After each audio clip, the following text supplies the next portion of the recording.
Hey guys, and welcome to the channel.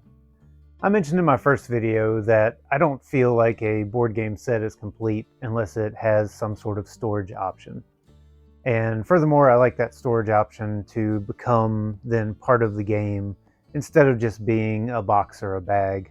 I like for that to maybe become the board or a place to rest your drinks or just anything that gives it that extra little bit of purpose other than just a storage solution. So today, let's take this simple cotton bag and turn it into more than just a storage piece, but also the board you play on. So the first part of our design is going to be to consider our canvas here. So here we have our bag laid out. It's about the size of a standard sheet of paper here in the US. So we've got 11.5 by 9 inches. And since the tack board is square, our limiting factor is going to be that 9 inches. So we'll have to consider that when we do our layout. And I think that'll make a good size board for these pieces, like these letter tiles off of Amazon, or these pieces that I got off of Etsy. But to check that, let's go over to the dimension calculator and see that our proportions are correct. All right, so this is my dimension calculator. I'll put a link down in the description. You can also get to it from my Patreon and on the Tack Talk Discord server in the Homemade Sets channel. It's one of the pinned messages there. And this is a ratio based calculator, so you can take a piece you already have or a capstone you have or a blank canvas that you're going to make a board on and use that to proportionally tell what your other pieces should look like. The only inputs that you're allowed to make on these are going to be in these highlighted blue squares, and so it kind of walks you through how to use it, but we'll go ahead and do it for our current project here. First, we're going to input our board size, and this is going to be a 5x5 because it's a hybrid, so we want to calculate on those 5x5 squares, and then we'll just add a little padding around the edges for the 6x6. And really the only other value that we are going to limit ourselves with on this is going to be the total play area, and I'll put that at 7 inches. This is kind of an agnostic measurement system since it is just ratio based, so you can use millimeters here or hand spans or whatever you want to use here. So I pop those two values in and it populates along this row everything else that I would need for that. So it's telling me a single board square about 1.5 inches, and then the square length of a stone going to be around 0.82, 3/4 of an inch basically.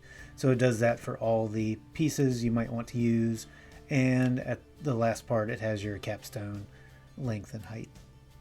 This is going to be the main thing we care about today, and that's going to be the length and width of our square for each of the playing areas, and I'll show you how we're going to use that in Inkscape here in just a little bit. Another thing is, if we look over here at the size of our square pieces, about 3/4 of an inch, which is about what the letter tiles are, as well as the pieces from Etsy. Now that we have our dimensions, we can begin to plan out the design. So at this point, you could just take a straight edge and a ruler and some fabric markers, draw out your board, and you would have a perfectly playable surface. However, you really don't want to watch me draw things even with the help of a straight edge, because that is not my forte. So let's boot up the computer and see what we can make in Inkscape. And now that we have our square size, we can take that into Inkscape and start building our boards. You can see here that I have some options that I've been playing with the past few days, and this is kind of my workflow. I'll build the assets and leave them off here to the side, then I'll start making a board. And then after that, for our stencils, since I'm building in layers, I break those out into the different layers so I can print them off one at a time. One thing that I find super handy with Inkscape for building these grid type designs is that if you go up here to the global preferences, in here you have what each arrow key press will move the item or cursor or anything over by. So what I did is I took our board square size, which was 1.4 inches, approximately 35 millimeters, plugged that into here. And so now anytime that I select an item, if I just hit the arrow key, it's going to move that over by exactly that amount. And I'd like to thank Rick Johansson for that tip. He does the Iron Echo design. Super helpful tips on Inkscape. If you guys are interested at all in learning this free software, I would highly recommend watching his channel to pick up some wonderful things like this. And I'll leave a link to his channel in the description as well. And so the way that I use that is I will, for instance, take one of my assets here, and if I duplicate this board square here, hit the arrow key once, it's going to go over exactly that board square amount. So I'm not having to guess, I'm not having to click and drag or have the snap features enabled so that I can line up things correctly. It's just a simple duplicate and move. And then, I mean, now that I have, 5 board squares that direction, I can select them all, duplicate, and then I can start moving the other direction. It's just a super quick and simple way to build these grid style designs using Inkscape. And that's what I've done with our first board here. I've made a very classic hybrid design here. Remember, these are my assets that I made over here on the side, and all that I did is duplicate them, align them, and use the arrow keys to place them. From there, I built my stencils out. So I built it in layers, and you can see that over here on the side, and that just helps. I can lock a layer and not have to worry about selecting it, moving something I'm not intending to move. I can build up from there, and then after I have all my layers created, I'm happy with my board design, then I can just break those out, move them over, and then what I'll do with them is I will export them as PNGs and then import them into a Word document, or depending on how I'm cutting these stencils out. If you have a Cricut machine, some sort of cutter, laser cutter, CNC, you can also use that to, you can take these and import them into that and do it that way. All right, so here we are with our stencils cut out. You can use whatever method you have available to do that. I used the laser cutter for these, but I also did some by hand using just like a hobby knife. And then I've also chosen my paints for the background and the foreground in this, or the detail work. I'm going to try a couple different options here. I've got 2 rattle cans over here, one that's kind of a gold, the other that's just a flat black. And then I've also got some tube acrylic that I'm going to use for the detail work, so that we can kind of avoid some of that overspray that you get with these thin stencils and spray paint. Some other things we need to make sure that we get the best job out of this possible. Maybe something to go inside the bag to stretch the fabric and also prevent some bleed through. Maybe a blocker. I'm just using this 3mm piece of MDF that I broke off so that I have a straight edge to use as like a mask. And speaking of masks, whatever protective equipment you need, respirator if you're inside, well ventilated area if you're outside, some gloves to keep the solvents and things off your fingers, and then also just some masking tape to hold everything down. And now that we have our stuff, I think we're ready to go outside and do some painting. We're outside here in our very romantic location out by the trash cans. And I'm going to have to do this quick because it is not the perfect day for spray painting. We have a lot of humidity and some decent winds right now. So I'm going to try and get this done quickly while still showing you guys some tips, and then we'll move inside and do the tube acrylic for the detail work. You know, tuck everything away that you don't want any overspray on, especially with this wind. It's going to kick it everywhere. I've laid our first layer of stencil down, which is just going to be the background for the board. And you can see possibly this gap here where the stencil, because it's just a giant rectangle on here or a giant square, it's not going to hold down very well. So what I'm going to try and do is, as I spray, I'm going to use our mask here and kind of press that stencil down into the fabric a little bit. That way it makes a crisper line on that. Before we get started, a couple things on spray paint. If you're just using a rattle can outside or even an airbrush, you are really going to want to look at a few things before you start. If you've never used one before, practice on something that you don't care about. I know these bags are only like $1.50, but practice on a piece of cardboard first, see what you end up with. Keys for good spray paint technique: going to be sweeping all the way past both edges, and multiple light coats beat a heavy coat every time. If you keep those two things in mind, you'll do a lot better than if you just shake the can around like you might see in a movie. So anytime you start painting, the reason you want to sweep all the way across your piece is that if you start in the middle, then we get the camera to focus on that, you end up with this odd, you just get the spray pattern. So your velocity isn't constant yet. It can even spatter on there some. So if you start off of your piece and then move on to it, by the time you're crossing that boundary onto your piece, the spray paint is coming out smooth and even, and then you don't stop at the other edge either. You keep continuing past. That way you don't get a double spray because of your pause here at the end. You keep sweeping past it, come back, come back, come back, until you get everything done. And don't worry about filling in spots. You can go back and do that later. Just get your base light coat down. Oh, and always shake your cans too. Roll them around. You'll hear that ceramic ball moving around inside.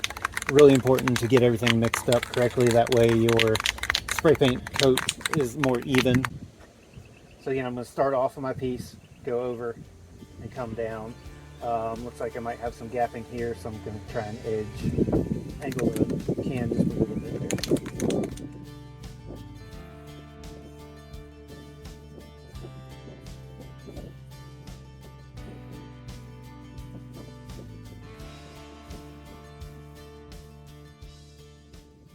That's a light coat. Let that dry for a few minutes, and we'll do another one.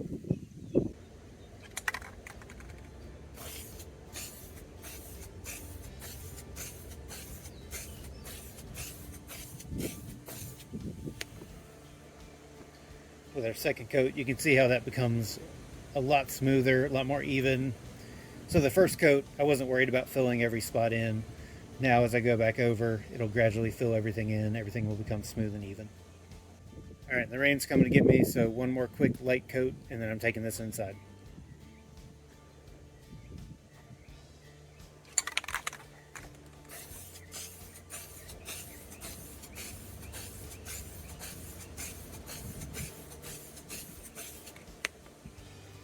Okay, looks like we got a small break in the weather, so I'm gonna try and keep working here.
All right, and here are our bags.